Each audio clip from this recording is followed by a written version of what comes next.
quelle différence y a-t-il entre l'éducation et l'enseignement? Le but de l'enseignement est de transmettre un savoir de telle façon que la personne qui le reçoit comprenne, assimile, retienne ce savoir, qu'il soit pratique ou qu'il soit théorique. Le but de l'éducation va au-delà de l'enseignement. Il ne s'agit pas simplement du savoir, il s'agit aussi de, je dirais, de former la personne tout entière. Le but de l'éducation, c'est de faire en sorte que la personne jeune généralement, devienne une personne adulte et une personne mûre. Quand je dis former toute la personne, évidemment, derrière l'éducation se pose la question de la vision de la personne que nous avons. Or, qu'est-ce que c'est qu'une personne? Je dirais que pour répondre à cette question qui est fondamentale pour l'éducation, on peut dégager simplement 4 pistes. La première piste, c'est le savoir. C'est-à-dire que la personne, pour être mûre, eh bien, elle a besoin d'avoir un minimum de savoir, et c'est effectivement le but de l'enseignement, de le lui transmettre. La deuxième chose, et la deuxième dimension, c'est la dimension du projet. C'est-à-dire que la personne a besoin, je dirais, de pouvoir développer le sens de sa vie, sa propre histoire, dans l'histoire de l'univers, et de l'histoire dans laquelle elle se situe au niveau de son pays, que sais-je. La troisième dimension, c'est la question de l'altérité. C'est-à-dire que je suis une personne mûre à partir du moment où je suis capable de développer avec les autres une relation de qualité, que cette relation soit de justice, soit d'amour, soit d'autorité, que sais-je.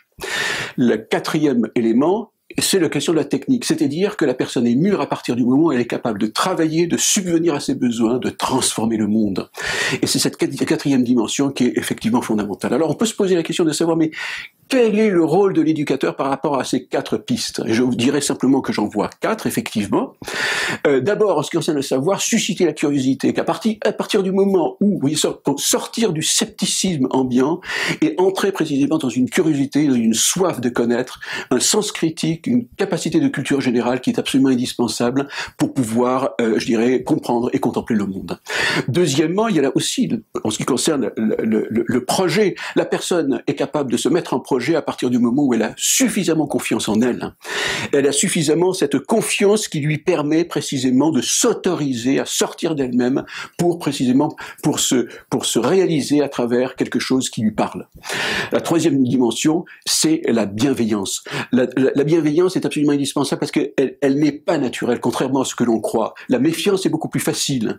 Et donc, susciter une bienveillance citoyenne, une bienveillance dans l'éducation, une bienveillance interpersonnelle est un élément clé dont les jeunes ont particulièrement besoin. Ils ont besoin d'être accompagnés à ce sujet. Et le quatrième point, c'est la question de la technique. Qu'est-ce que l'éducateur peut faire? Je crois qu'il y a au moins 2 choses. D'abord, au-delà de la connaissance et du savoir que l'on peut avoir, je crois qu'il y a un sens de la mesure. Sortir de la toute-puissance technologique pour comprendre qu'en réalité, nous avons affaire à une nature qui est une sœur et pas simplement une mère. Et donc, nous devons la respecter et avoir une certaine mesure. Et la deuxième chose en ce qui concerne la technique, c'est effectivement développer chez les jeunes un sens de l'initiative pour créer de nouveaux produits et de nouvelles attitudes également concernant le rapport au monde. Je crois que c'est cela qui peut constituer une trame importante pour l'éducateur.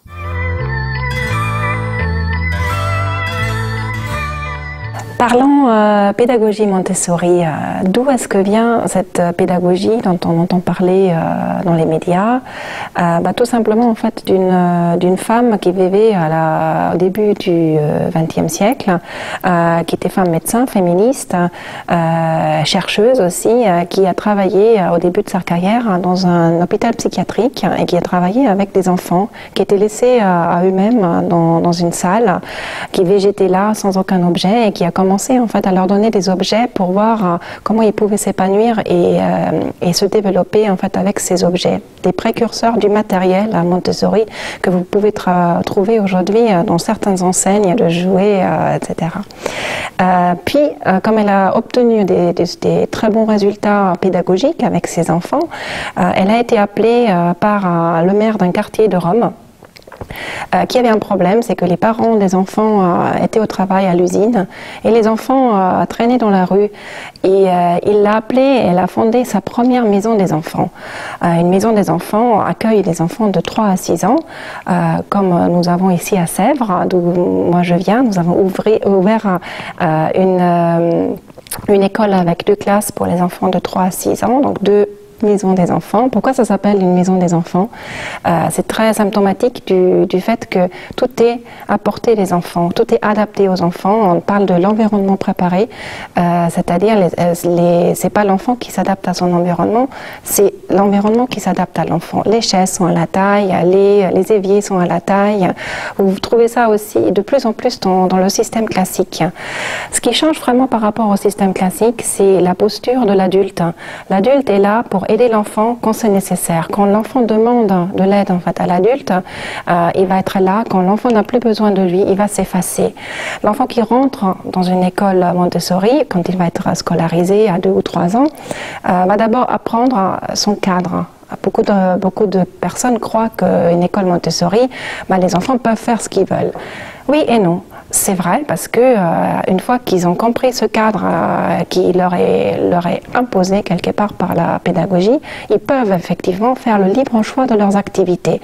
Mais avant d'être capable de faire son choix, son libre choix, il faut accepter le cadre qui est posé, c'est-à-dire les règles de la classe, de respecter le matériel qui leur est mis à disposition, de respecter les autres enfants et de respecter l'adulte. Et pour un enfant qui rentre à cet âge-là, c'est pas une mince affaire pour la plupart. Mais ils apprennent tout ça en fait à leur rythme. Ils y vont petit à petit. Il y a des enfants qui rentrent dans une école Montessori et qui vont très vite se mettre au travail, qui vont faire des activités par eux-mêmes.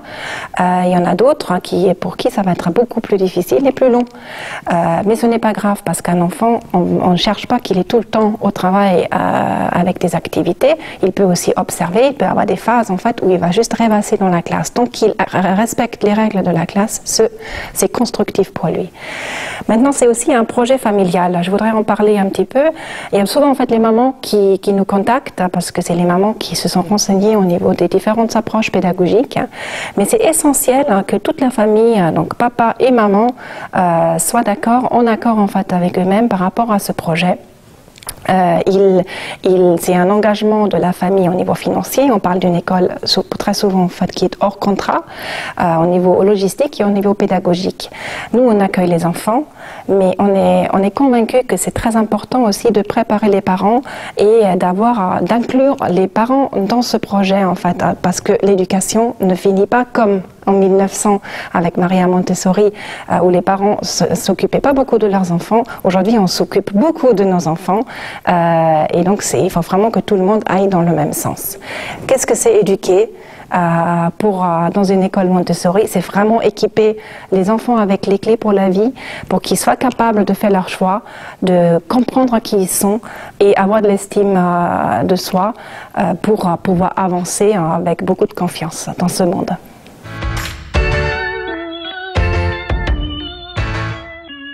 Bonjour, je viens vous parler aujourd'hui de porter un regard féminin sur l'éducation, sur ce qu'est éduquer. Je viens vous parler à partir de mon expérience personnelle de femme, d'épouse et de mère. Et également à partir de mon investissement dans une association dont je suis membre fondateur, qui a été créée en 2005, qui s'appelle Femina Europa.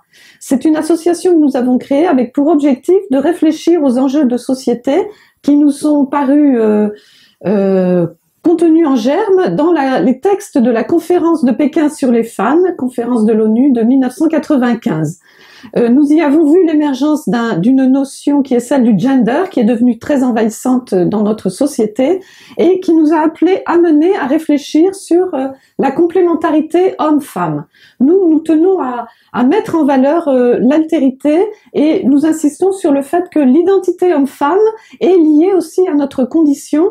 Nous sommes, bien sûr, chacun d'entre nous est une personne unique, mais nous avons aussi une intelligence, mais aussi un cœur et un corps. Et ce corps fait partie de notre identité personnelle. Alors, on peut aussi se demander, on nous dit souvent qu'aujourd'hui, les femmes prennent leur revanche sur les hommes.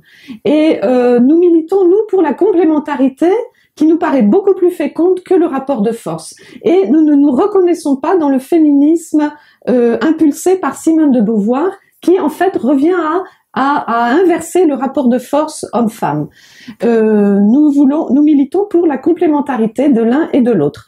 Et nous assistons aujourd'hui à une crise de l'autorité paternelle. Mais je tiens à souligner que cette crise de l'autorité paternelle est davantage une crise d'une autorité de type patriarcal, qui vient d'en haut et qui impose à ces sujets une autorité qui ne tient pas compte des besoins du plus faible.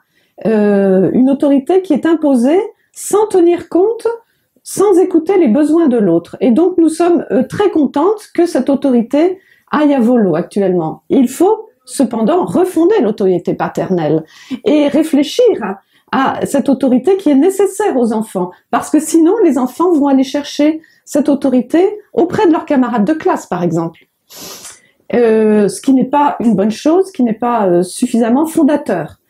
Et je voudrais aussi insister sur le fait que pour éduquer des enfants, il faut aussi passer du temps avec eux. La notion de temps passé est importante. Et aujourd'hui, il faut donc réfléchir à la conciliation vie familiale et vie professionnelle en se posant la question de nos priorités et de prendre en compte le temps, la nécessité du temps qui fait partie de notre composante de notre temps passé sur Terre. Nous insistons aussi sur la complémentarité aux femmes, mais aussi l'intergénérationnalité. La complémentarité s'exerce dans tous les sens. Hommes-femmes, père-mère, anciens, jeunes, école, parents. Il y a une fécondité dans cette interdépendance. Nous sommes tous responsables les uns des autres et c'est là un petit peu la révolution de la bienveillance que nous souhaitons.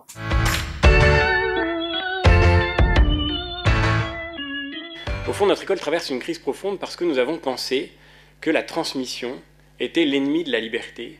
Nous avons pensé que le passé était l'ennemi de l'avenir. Nous avons pensé que la conservation d'une culture reçue en héritage s'opposait comme un obstacle à la capacité d'inventer des formes nouvelles pour s'adapter au monde qui vient. Le propre de l'expérience humaine de la médiation, c'est qu'elle est la rencontre dans le présent du passé avec le futur, d'une histoire qui nourrit l'avenir.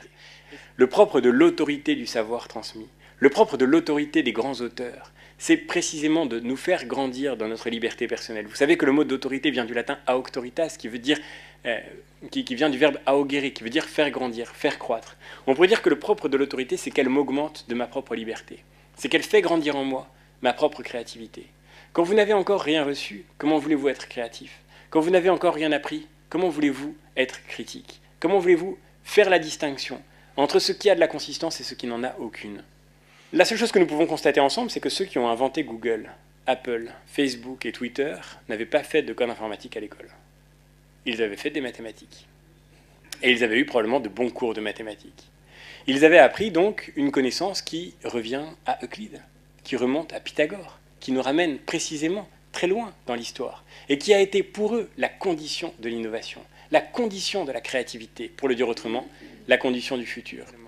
Le futur ne se prépare bien qu'en s'appuyant sur le passé, et que l'école du futur est peut-être ce lieu qui doit préparer l'avenir avec le sens de l'héritage, en constituant le lieu singulier où se vit la médiation. Ne pas courir derrière la fascination d'une actualité très vite inactuelle, d'une actualité très vite dépassée, d'un progrès très vite ringard, mais au contraire se concentrer sur ce qu'il y a d'atemporel dans la culture, sur ce qui parfois remonte à très loin, et qui pourtant a été pour nous, et qui sera pour demain, la condition de toute liberté. Voilà peut-être les quelques intuitions que je voulais partager avec vous.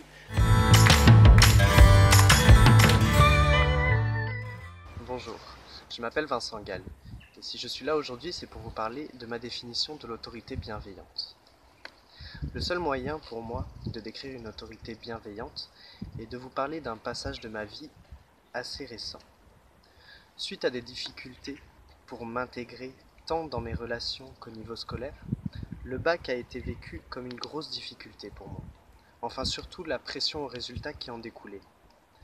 Mon envie et ma motivation n'étant ni grandissante ni poussée à être entretenue, je me suis renfermé et j'ai tout arrêté après le bac, ce qui n'a pas vraiment aidé à avancer ou à prendre les rênes de ma vie.